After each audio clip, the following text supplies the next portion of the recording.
आज फिर से होगी मॉक ड्रिल। पाकिस्तान की सीमा से लगे राज्यों में होगी मॉक ड्रिल। जम्मू कश्मीर, पंजाब, राजस्थान और गुजरात में होगी मॉक ड्रिल। ऑपरेशन शील्ड के तहत की जाएगी ये ड्रिल।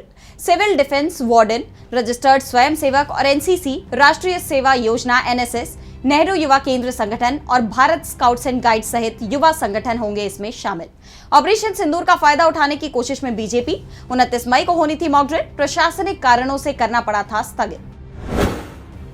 आज दिल्ली में अहिल्याबाई होलकर की 300वीं जयंती समारोह राष्ट्रीय समाज पक्ष के संस्थापक महादेव जानकर आयोजित करवा रहे हैं ये समारोह। इस समारोह में कांग्रेस सांसद राहुल गांधी, एनसीपी एससीपी के प्रमुख शरद पवार और समाजवादी पार्टी के प्रमुख अखिलेश यादव के शामिल होने की संभावना।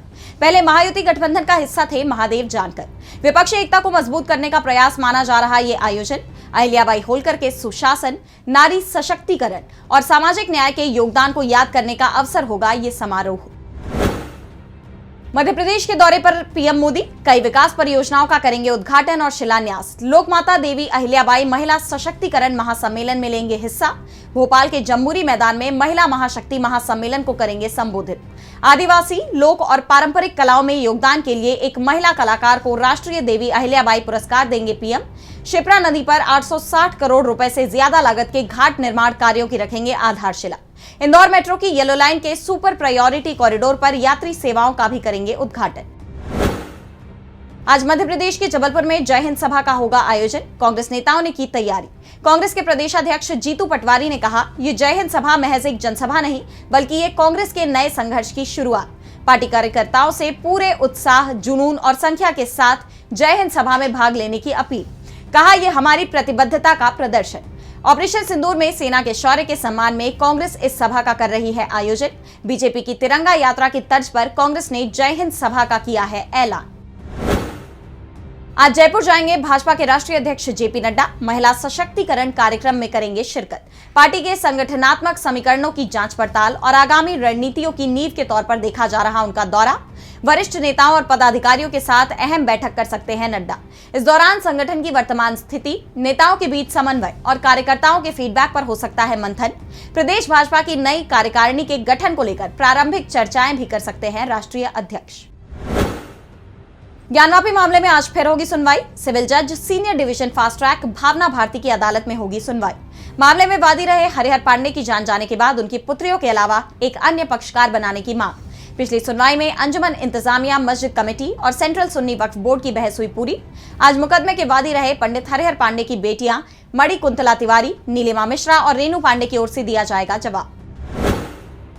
आज से शुरू होगा भारत और मंगोलिया संयुक्त सैन्य अभ्यास। साइबर युद्ध रणनीतियों पर होगा खास जोर। दोनों देशों के सैनिक एक दूसरे के परिचालन अनुभवों से सीखेंगे। आज से 13 जून 2025 तक चलेगा यह अभ्यास। मंगोलिया की राजधानी उलन बतोर में किया जाएगा आयोजन। नोमैडिक एलिफेंट एक वार्षिक अभ्यास है जिसे भारत और मंगोलिया में बारी बारी से किया जाता है आयोजित। इसका मकसद दोनों सेनाओं के अंदर सहयोग, समन्वय और अंतर संचालन को बढ़ावा देना।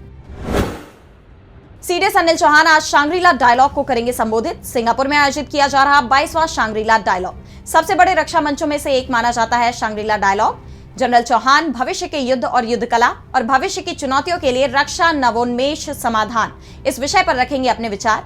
इसके अलावा जनरल चौहान ऑस्ट्रेलिया, यूरोपीय संघ, अमेरिका समेत तमाम देशों के वरिष्ठ रक्षा अधिकारियों और सैन्य नेतृत्व के साथ करेंगे द्विपक्षीय बैठक। मिस वर्ल्ड 2025 ब्यूटी पेजेंट का आज होगा फिनाले। तेलंगाना की राजधानी हैदराबाद में चल रही है 72वीं मिस वर्ल्ड प्रतियोगिता। मिस वर्ल्ड के सीईओ जूलिया मार्ले ने बताया, करीब 3 करोड़ रुपए का ताज पहनेंगी नई मिस वर्ल्ड। मार्ले ने मानवीय प्रोजेक्ट को बताया मिस वर्ल्ड इवेंट का मुख्य उद्देश्य। 10 मई से शुरू हुई इस प्रतियोगिता में 40 फाइनलिस्ट का हुआ चुनाव। इंटरव्यू के आधार पर 40 में से चुनी गई 5 कंटेस्टेंट्स के बीच होगा फिनाले। आज दक्षिण पश्चिम मानसून के प्रभाव से केरल, कर्नाटक, तमिलनाडु और पूर्वोत्तर राज्यों जैसे कि असम, मेघालय में भारी बारिश की संभावना। महाराष्ट्र, गोवा और तेलंगाना में भी मध्यम से भारी बारिश का अनुमान।